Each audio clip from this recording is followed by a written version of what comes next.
آج کے جو اداروں میں ہو رہا ہے اس کی ذمہ داری تو پوری حکومت پہ ہے کیونکہ حکومت ہے، لیکن اس کا یہ مطلب نہیں کہ اس کی پوری ذمہ داری حکومت پر ہے، بنیادی انہوں نے رکھا ہے، یہی کچھ کر رہے ہیں، یہ بات غلط ہے۔ یہ الیکشن کا گفتگو ہے، میاں صاحب جو تقریباً 3-4 مہینوں سے جو گفتگو کر رہے ہیں وہ الیکشن کی تقریریں ہیں، الیکشن کے لیے ماحول کی تیاریاں ہیں اور کچھ بھی نہیں ہے۔ کرپشن کے الزامات اب پرانے انہوں نے لگائے ہیں، کوئی نئی بات ابھی نہیں کر رہے، ایشو کوئی ہے نہیں، کیا الزام لگائیں، کیا بات کریں، نئی بات بتائیں لوگوں کو۔ اچھا پوچھتے ہیں کرپشن کی بات، جو کیس کرپشن سن لیجیے گا نا مہر بخاری، جو کرپشن کے کیسز بنائے خود، جس میں خود ندامت کا اظہار کیا، آج اسی کرپشن پہ کھڑے ہیں۔ آج بی بی کے قاتلوں کی بات کریں، بی بی کو جلا وطن کرنے کو کس نے مجبور کیا، کس نے وہ کیس بنایا جس کی وجہ سے کیا؟ جسٹس قیوم کون تھا؟ نیب کا سربراہ کون تھا جنہوں نے یہ کیس بنائے؟ کچھ انصاف بھی کرنا چاہیے، لوگ دیکھ رہے ہیں، اسی لیے ان کی باتوں پر لوگ توجہ نہیں دے رہے کہ سارے معاملات وہی ہیں، کرپشن ہے، آفیسوں میں ہے، محکموں میں ہے۔ ملک قیوم کو تو آج آپ ہی خود تحفظ فراہم کر رہے ہیں، جبکہ سپریم کورٹ نے اپنے اس حوالے سے آرڈرز کافی دیر کے دے دیے، کوئی بھی ایکشن انیشیٹ نہیں ہوا۔ مجھے موقع دیجیے۔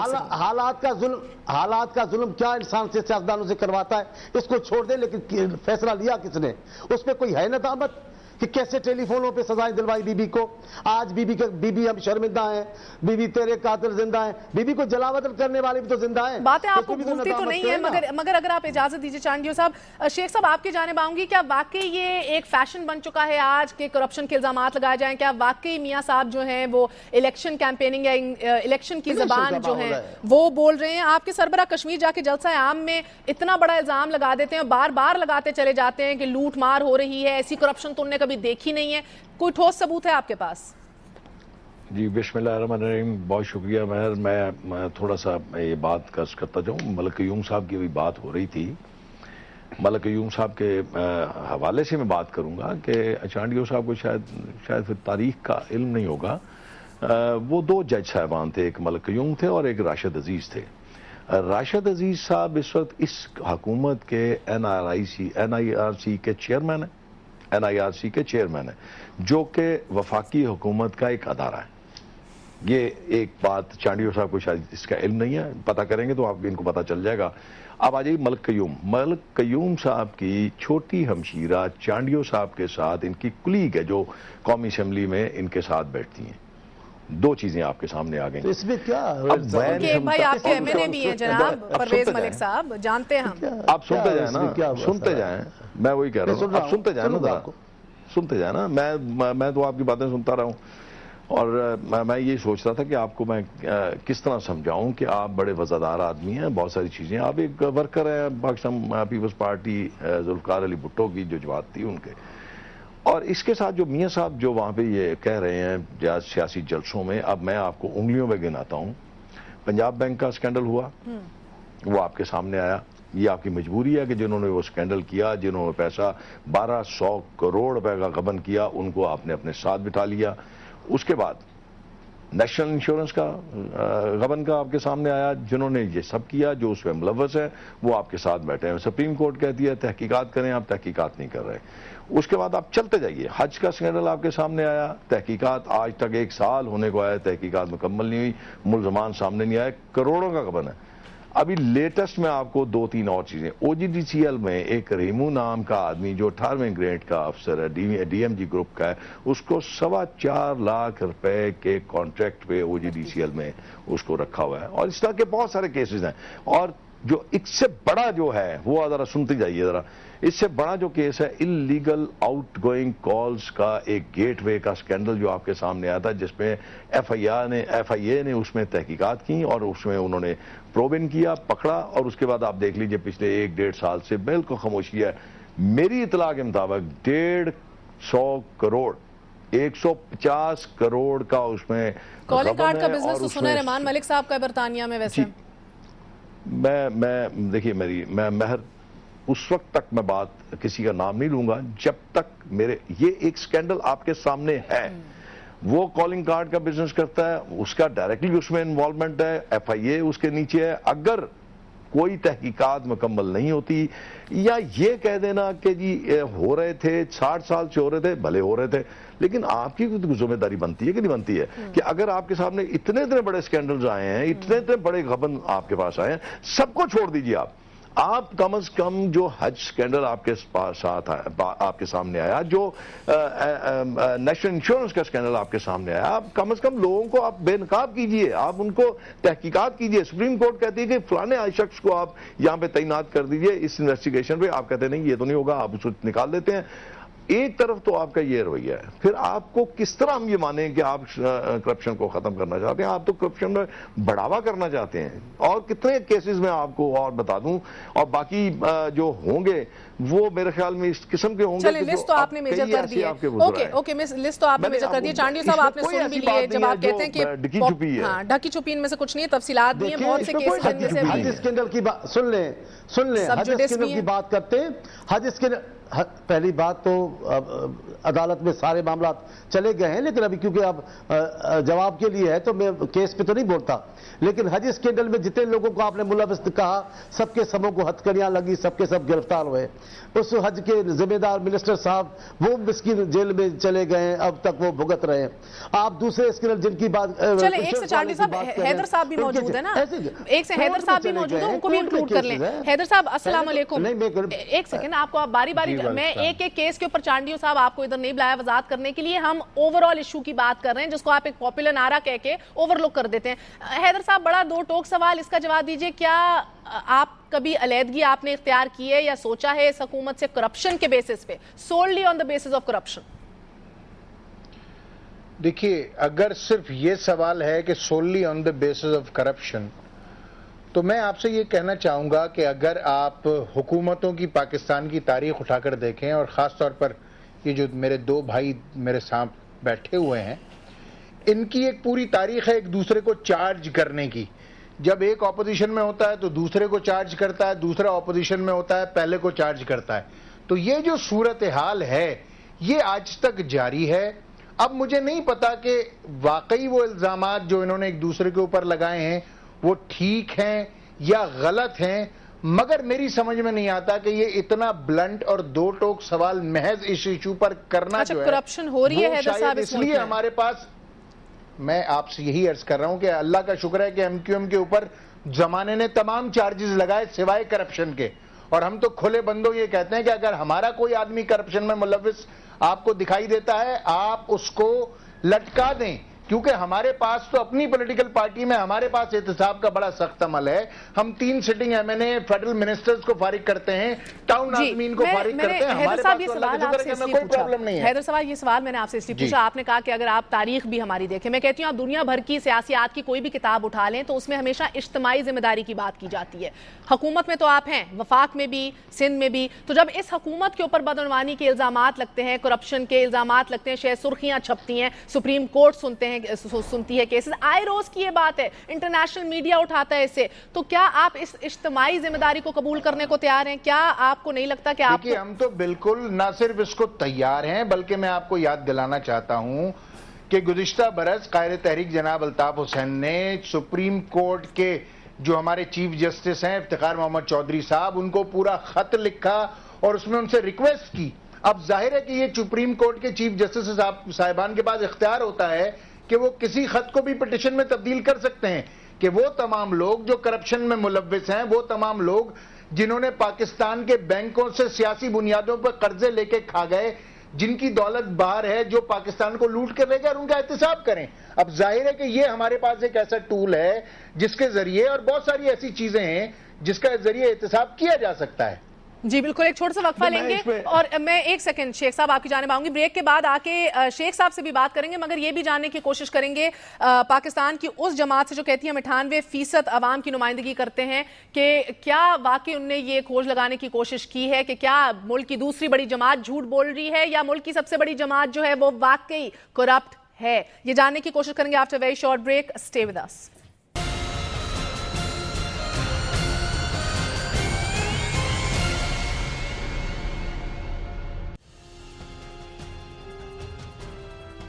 واپس آنے کا شکریہ. آج یاد آ گئی ایک اور سیاستدان قیوم جتوئی کی, جس کو بڑی بھاری پرائز ایک ادا کرنی پڑی, بھاری قیمت قیوم جتوئی صاحب کو, بعد میں ایک اور بیان کے لیے. قیوم جتوئی صاحب نے ایک ٹاک شو میں ناظرین نے کہا تھا کہ اگر بیوروکریٹ جنرل جج سب کرپشن کر سکتے ہیں تو ہم سیاستدانوں کا بھی حق بنتا ہے, ہمارا شیئر بھی ہے اس کرپشن میں. کیا صحیح کیا غلط کہا بہت بھارا، تب تو بڑی لہر اٹھ گئی تھی. میں جاننے کی کوشش کروں گی، ایک دفعہ آپ کی جانب پھر آؤں گی حیدر عباس رضوی صاحب. میں نے کہا کہ کوئی بھی دنیا بھر میں آپ کتاب اٹھا لیں سیاسیات کی، اجتماعی ذمہ داری کا ذکر ہوتا ہے، بات ہوتی ہے. تو آج پہلے یہ سمجھا دیجئے، کیا مسلم لیگ نون جھوٹ بول رہی ہے یا پیپلز پارٹی واقعی کرپٹ ہے، یہ حکومت واقعی کرپٹ ہے جس کا حصہ آپ بھی ہیں؟ دیکھیے مہر، مجھے اس بات کا اندازہ نہیں ہے، نہ میں کوئی کھوجی ہوں، نہ نیب پر میری دسترس ہے، نہ ایف آئی اے پر میری دسترس ہے، اور مگر میں اتنا پتہ کرنے کی بھی کوشش نہیں کی. مگر مجھے بات کمپلیٹ کرنے دیجئے. مگر میں اتنا جانتا ہوں کہ میری پارٹی، میری تحریک کی کرپشن کے خلاف ایک تاریخ ہے. میں آپ کو یاد دلانا چاہتا ہوں این آر او. آپ کو یاد ہوگا کہ این آر او کے پاس ہونے میں اگر کوئی رکاوٹ بنا تھا، کیونکہ اس میں ایم کیو ایم کے اوپر ایک ایسی سچویشن میں آ کر کھڑی ہوئی تھی کہ ایم کیو ایم یہ سوچتی تھی کہ یا تو ہزاروں فوجداری مقدمات یا اپنے اوپر کرپشن کے چارجز اور کلنک کا ٹیکہ. ہم نے وہ جھوٹے ہزاروں مقدمات کورٹس میں لڑنا ایکسپٹ کیا، مگر ہم نے این آر او کو پارلیمنٹ سے پاس نہیں ہونے دیا. یہ ہماری کلیکٹیو ریسپانسبلٹی کا منہ بولتا ثبوت ہے. مگر کیا یہ کلیکٹیو ریسپانسبلٹی ادھر ہی دم توڑ گئی؟ این آر او کے حوالے سے سپریم کورٹ کا جو فیصلہ تھا. جی شیخ صاحب آپ کی جانب آؤں گی. میں اس میں تھوڑا سا حیدر عباس سے کہوں گا کہ دیکھو کتنے، ایک پہلی بات آپ یہ یاد رکھو کہ آپ اتنے خوبصورت الفاظ کے ساتھ آپ نہیں کھیل سکتی جتنا حیدر عباس کھیل سکتے ہیں. محل زبان ہے اور ماشاءاللہ دسترس رکھتے ہیں اس زبان پہ. اب بات یہ ہے کہ ابھی انہوں نے یہ کہا کہ این آر او پہ ہم نے حکومت کو زج کر دیا اور ان کو این آر او کو قومی اسمبلی سے پاس نہیں ہونے دیا. دوسرا میں ان کو ایک اور واقعہ یاد دلوا دیتا ہوں. اس میں انہوں نے جی ایس ٹی میں، بے شک اس میں نون لیگ بھی شامل تھی اور تب کی وہ جو آج وہ قاتل لیگ ہے جو آج ان کے ساتھ بیٹھی ہے حکومت میں، وہ بھی ساتھ ہے. جی ایس ٹی سب نے مل کے اس کو روک دیا اور جس میں ایم کیو ایم کا بھی حصہ کافی زیادہ تھا، بہت زیادہ حصہ تھا اس میں. میں صرف ان سے یہ کہوں گا کہ اگر آپ حکومت میں بیٹھ کے یہ کام رکوا سکتے ہو تو مجھے اس بات کا کبھی یقین ہے کہ اگر آپ حکومت نہیں چھوڑنا چاہتے نہ چھوڑیے بھلے، لیکن یہ بات یاد رکھیے کہ اگر آپ حکومت میں اور اس قسم کے الزامات حکومت پہ آتے ہیں، جو الزامات نہیں ہیں، جو پروو ہیں، جس کو دنیا کی کوئی تاریخ جھٹلا نہیں سکتی، آپ ایف آئی اے سے اس کو جھٹلا دیجئے.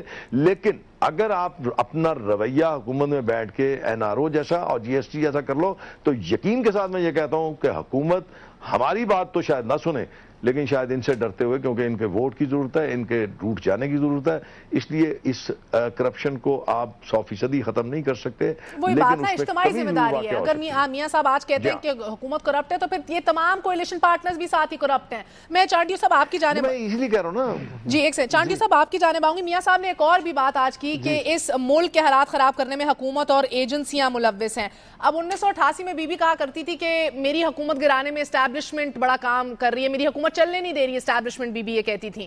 تو اب دیکھیں تو آپ سوال بڑا سمپل سا ہے کہ چانڈیو صاحب آج تو آپ کے اور اسٹیبلشمنٹ کے درمیان ہوا تک نہیں گزرتی، تو آج آپ کی حکومت کون نہیں چلنے دے رہا؟ بی بی کا جو موقف تھا وہ وقت گزر بھی گیا ہے.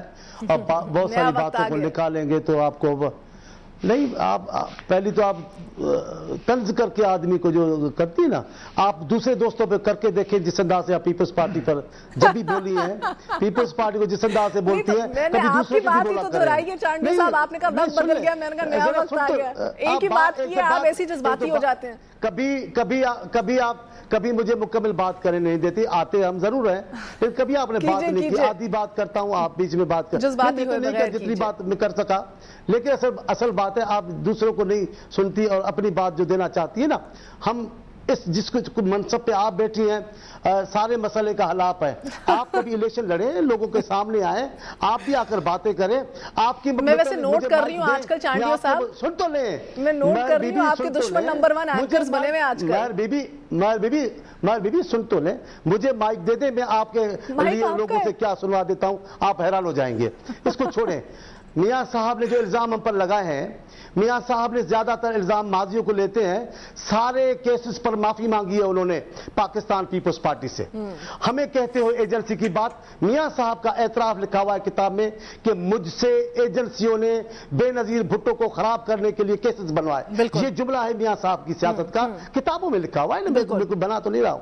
اب یہ جو کیس آپ نئی کی باتیں کر رہی ہیں، سب کے کیسز سپریم کورٹ میں ہیں۔ قیوم جتوئی ایک فرد ہے، ایک فرد کا اگر بیان ساری پارٹی پر آ جائے گا، ساری سوسائٹی پر آ جائے گا، میں نے تو ویسی مثال دی نا۔ چانڈیو صاحب look at the bigger picture, آپ سے سوال کچھ اور پوچھا جا رہا ہے، آپ جواب کسی اور کا دے رہے ہیں، آپ چھوٹی چھوٹی باتوں میں نہ پڑیے۔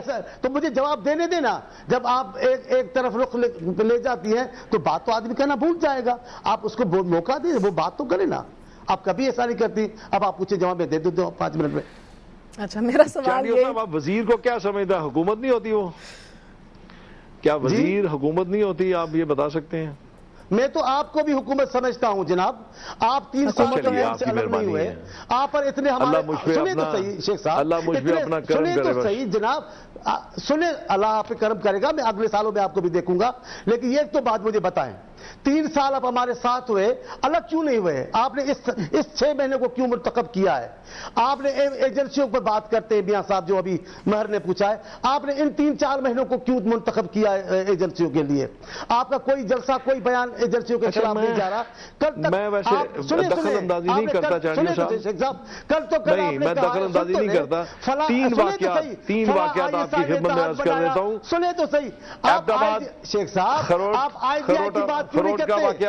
سنیں شیخ صاحب، سنیں کراچی کا واقعہ، آپ کیا سمجھیں گے؟ آپ کی نیک نامی ہے یار شیخ صاحب، سنتے نہیں ہو، آپ آئی جی آئی کی بات کیوں نہیں کرتے؟ آپ آئی جی آئی کی کیوں نہیں بات کرتے؟ وہ کس نے بنائی تھی؟ کبھی آپ یہ کہتے ہیں چانڈیو صاحب کہ پرانی باتیں نہ کریں، کبھی آپ کہتے ہیں نئی باتیں کریں، پھر آپ پرانی باتیں، آپ نئی باتیں تو کر لیں چانڈیو صاحب۔ آپ کیوں نہیں بات کرتے ہیں؟ چھوڑیں شیخ صاحب، ایسی بات نئی بات تو کر لیں، کیا انہوں نے غلط کہا ہے؟ کیا اس سے حکومت کی سبکی نہیں ہوئی؟ آج پھر آپ یہ ٹائم صحیح منتخب آپ نے نہیں کیا ہے، یہ آپ ہر کسی سے ناراض ہیں۔ آپ کو تو یہی کہہ رہے ہیں نا، آپ کو اسی لیے کہہ رہے ہیں بچائیں آپ، جو آپ کی ساکھ کو رہی صحیح ساکھ جو ہے اس کو بچا لیجئے، بچ جائیں گے آپ۔ آپ کی ساتھ آپ دیکھیں نا، یہ جتنے واقعات ہوئے ہیں چانڈیو صاحب، اس کو حکومت کی نیک نامی کہتے ہیں۔ آپ ایک صوبے کی پارٹی ہے، چلیے میں خاموش ہو جاتا، آپ حیدرآباد سے پوچھ لیجئے ان واقعات کو کیا آپ حکومت کی نیک نامی سمجھتے ہیں؟ اس سے کیا حکومت کی نیک نامی؟ جی حیدر صاحب جواب دیجئے۔ آپ بڑے بات کریں، لوگ ہم پر اعتماد کرتے ہیں۔ یونانیمس جو آپ نے قرارداد پاس کی تھی، جس میں میں بھی تھا، حیدرآباد بھی تھے، آپ بھی تھے، وہ اس قرارداد کیا حشر ہوا؟ اس سے کیا آپ کی نیک نامی ہوئی ہے؟ آپ نے کر دیا، دوسرے دن میاں صاحب نے بیان دے کر اس قرارداد کا تو آپ نے بیڑا گرک کر دیا ہے۔ اب آپ کیا کرتے ہیں؟ صحیح کہتے ہیں، قرارداد کی بات کرتے ہیں۔ جی حیدر صاحب میں آپ سے حیدر صاحب میں آپ سے پوچھوں گی کہ کل کو جب معلوم ہوگا اور جب یہ کیسز ریزالو ہوئیں گے، اور انیویٹبلی تو ہوں گے، 16 کروڑ عوام کو کب تک بدھو بنایا جائے گا، کب تک لوٹا چلا جائے گا، انیویٹبلی تو ہوگا، کیا آپ وہ ذمہ داری قبول کرنے کو تیار ہوں گے تاریخ میں بھی کہ آپ ایک کرپٹ گورنمنٹ کا حصہ تھے؟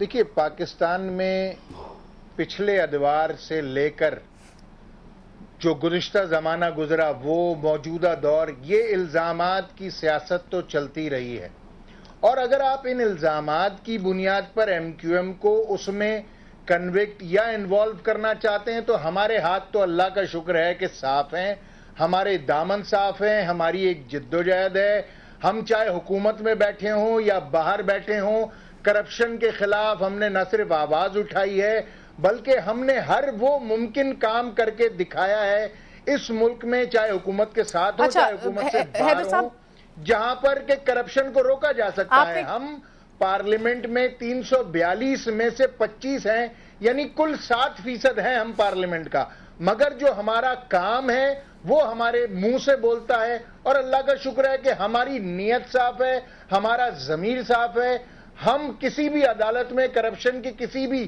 اس کو فیس کرنے کو تیار ہیں۔ اگر کسی اور نے جرم کیا ہے، سزا ایم کیو ایم کو نہیں مل سکتی۔ حیدر صاحب میرا وقت، جی شیر صاحب میرا وقت ختم۔ میرا سوال جو تھا حیدرآباد سے، جو میرا سوال تھا حیدرآباد سے، اس کا جواب مانگیے۔